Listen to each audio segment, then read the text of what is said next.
Trinh Hoi xin kính chào tất cả quý vị đến với chương trình Khoe Tre Đẹp cùng với Trinh Hoi và bác sĩ Hạnh Vũ. Như mọi hôm thì chúng ta hôm nay có một người khách mời, nhưng mà khách mời hôm nay của chúng ta đặc biệt hơn là nam giới, bởi vì Trinh Hoi cũng có chia sẻ với anh rằng là lâu lâu mà thấy có nam giới Trinh Hoi rất vui, cảm thấy ít bị lẻ loi hơn. Thì bây giờ nhờ bác sĩ chào tất cả mọi người rồi sau đó là giới thiệu người khách mời của chúng ta hôm nay. Dạ, kính chào quý vị và trở lại với chương trình một lần nữa. Hôm nay ông guest này là Dean Hitchens, một người khách rất là quý. Tại vì Hạnh quen biết với ông 20 năm rồi. Và Hạnh 20 năm. Rất là lâu. Và Hạnh biết về gia đình của ông, bà vợ, đứa con từ lúc nó còn bé tí teo có 1-2 tuổi mà bây giờ con ảnh lớn 20 mấy tuổi, sắp vô trường y khoa. So, rất là cảm ơn. Welcome, Dean, to the show. Yeah, welcome, Dean. Especially you don't come here just as her client, but also as her friend, really, right? Well, I've known Dr. Vu for 20 years now. 20 years. It first began when I was looking at a procedure to. I had developed some deep frown lines on my forehead, and it would project. You know, an intense look, really stressed look. So I looked into Botox and looked at trying to see if I could soften that appearance. Right.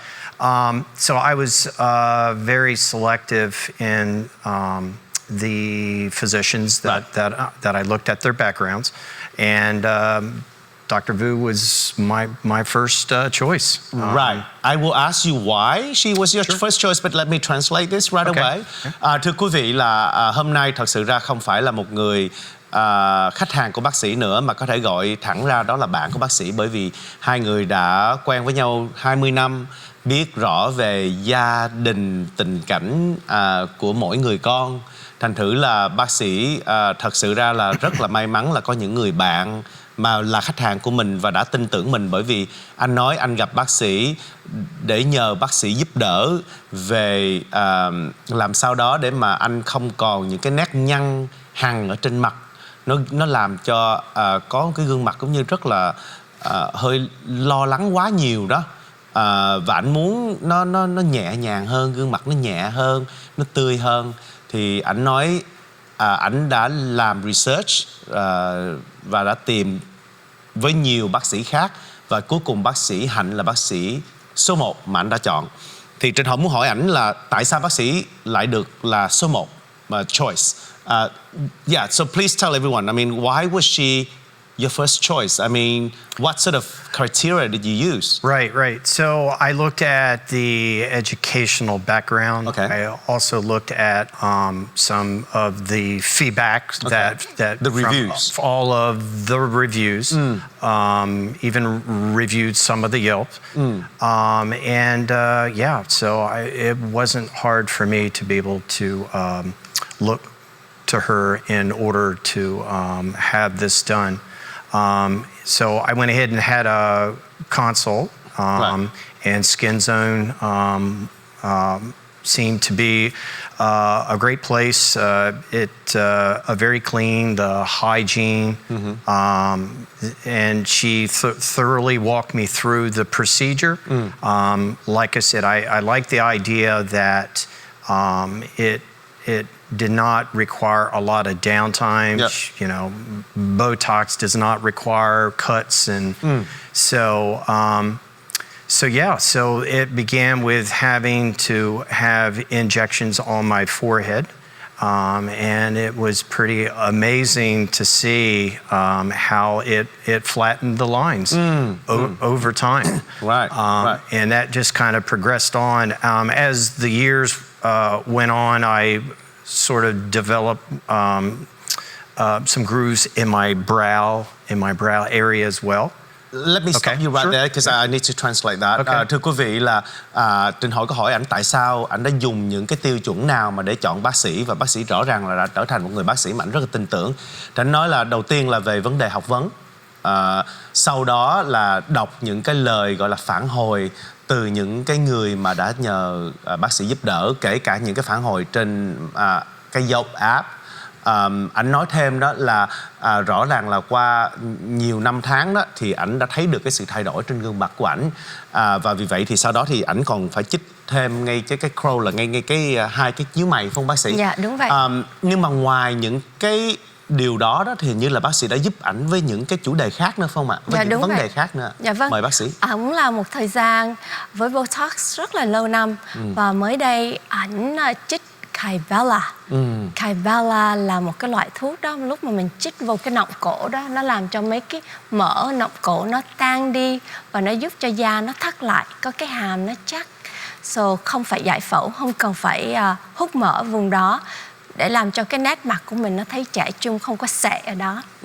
Và đúng là Trinh Hoi cũng phải xin nói thêm, đó là ảnh nói ảnh thích sử dụng Botox là bởi vì nó không có cái downtime, có nghĩa là không cần phải xin nghỉ làm việc, có thể đi làm lại liền. Cũng như ảnh cũng nói đó là mình không cần phải giải phẫu gì cả, không có cắt gì cả với cái Botox. Nhưng mà cái chủ đề mà bác sĩ vừa mới nói nó lại cũng mới với ảnh, phải không ạ? Before we talk about the latest procedure regarding Kybella and all, can you just look at the camera and, you know, connect with the audience regarding your own circumstance? What do you do at the moment? What's your professional life like? And why do you think that was necessary? Right. Well, I am 58 years of age. You look I'm good. a blessed father of 3 boys and 1 girl. I've been in the IT profession most of my life. I'm employed at Chalk Children's Hospital. I'm an ITSM manager there, so I'm in a profession in which you have a lot of meetings. Right. For a professional, you want to project confidence. Yep. And I felt that having to soften my lines, stave off the wrinkles, achieve that. So I have been having these type of procedures for 2 decades. So it's slowed down the clock a bit. Okay. You know? Yeah. Just hang on, because I want to ask you about the Kybella procedure next. Sure. Thưa quý vị là trước khi mà nói về cái sự cần thiết của sự giúp đỡ của bác sĩ thì Trinh Hoi muốn hỏi về cái hoàn cảnh, thân thế cũng như là việc làm của ảnh. Điều gì mà ảnh nghĩ rằng đã làm cho ảnh phải suy nghĩ về vấn đề đó, và tại sao anh nghĩ điều đó là cần thiết? Anh nói xin chia sẻ với tất cả mọi người, tôi là một người cha có 3 đứa con. 4 đứa con. 4 đứa con. Tôi rất vui với những đứa con của tôi rất hãnh diện vì những đứa con của tôi, và tôi vẫn còn đang đi làm. Tôi là một người đi làm việc chuyên nghiệp, quản lý về IT ở một cái nhà thương, và bởi vì trong cái cương vị đó thì tôi đã phải họp hành rất là nhiều, phải gặp rất là nhiều người. Và khi mình gặp nhiều người thì mình cần phải cho mọi người thấy cái sự tự tin, sự trẻ trung của mình. Thì đó là lý do mà tại sao tôi nghĩ rằng là tôi đã nhờ bác sĩ Hạnh giúp đỡ, làm cho những cái vết nhăn trên mặt nó biến đi, cũng như là làm cho thời gian nó chậm lại, cái tuổi già nó chậm lại. Thank you very much for that. But going to the next level, which is Kybella, can you just share with us, like, how long have you had it for? Sure. And what basically finally convinced you to say, okay, let's do it? Let's do it. Yeah, so probably about 5 years ago, I was, well, first off, I work out a lot. I jog a lot as well. I can see. Right? You look very But fit. genetics have their play, and 5 years ago, I was developing somewhat of a double chin. Yeah. And again, it bothered me a little bit, and so I didn't want to have the appearance, you know, that frog look of being able to have so much of that area protrude out a bit. So I met with Dr. Vu, and she laid out Kybella and walked me through what the procedure was. And again, you know, no downtime, no cutting. So I felt pretty comfortable with having her do the procedure. Really, I did not experience any pain when she did all the injections. You know, it did swell a little bit for a few days, but nobody was able to tell.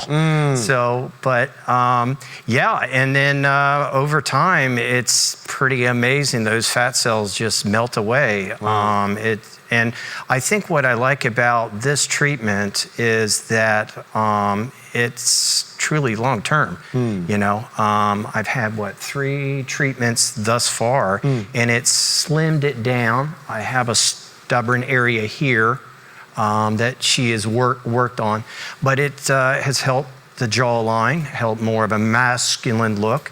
I think for men in my profession, basically, you know, as you get older, you try to maintain somewhat of a youthful look for competitiveness. But okay. Giữ ý kiến đó đi, tại vì mình hết giờ cho phần 1 rồi. Bây giờ mình để dành rồi cho Trinh Hoi. Nhưng mà cho Trinh Hoi dịch, tại vì nếu Trinh Hoi không dịch bây giờ là sẽ quên đó. Mình còn 1 phút nữa cho Trinh Hoi dịch tóm tắt nha. Được. Vâng, thưa quý vị, là cái điều này nó cũng khá là quan trọng, bởi vì ảnh nói là ảnh là một người làm việc chuyên nghiệp, exercise thường xuyên, nhưng mà vì cái gene của ảnh, thành thử là ảnh đã bắt đầu có 2 cằm. Và cách đây khoảng 5 năm thì ảnh đã cảm thấy giống như là hơi để ý cái chuyện đó, thì ảnh có đi gặp bác sĩ và bác sĩ mới nói về vấn đề Kybella. Và bởi vì bác sĩ nói không có mổ gì hết, cũng như là không có cần có downtime, thành thử là ảnh quyết định là ảnh sẽ nhờ bác sĩ giúp đỡ.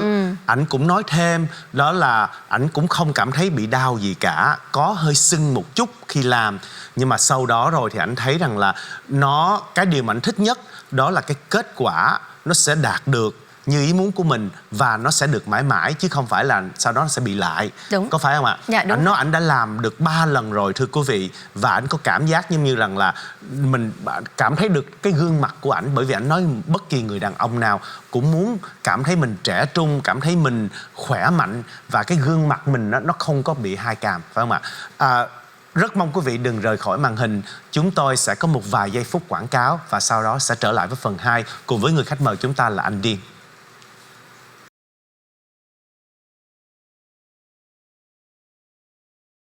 Kính chào quý vị đến với trung tâm Skinzone Khoe Tre Dep với sự quản lý điều hành của bác sĩ Hannah Vũ với hơn 20 năm kinh nghiệm. Văn phòng chúng tôi có dịch vụ căng da mặt, nâng ngực, hút mỡ bụng, cắt mí mắt, cấy mỡ vào mông, ngực và mặt với phương pháp tối tân không cần gây mê, an toàn và hồi phục nhanh chóng. Trung tâm Skinzone có 22 loại máy laser tối tân khác nhau để chăm sóc da cho quý vị như da nhăn, ruột ruồi, cốc, tàn nhang, nấm, đồi mồi, rỗ, sẹo, tẩy lông vĩnh viễn và xóa xăm. Dưới cặp mắt nghệ thuật và bàn tay khéo léo của bác sĩ Hannah Vũ, quý vị sẽ có được kết quả trẻ đẹp tự nhiên như ý muốn. Văn phòng chúng tôi có chích Botox và filler và kem dưỡng da. Xin quý vị liên lạc ngay với văn phòng ở Santa Ana và Alhambra, California để lấy hẹn tham khảo miễn phí.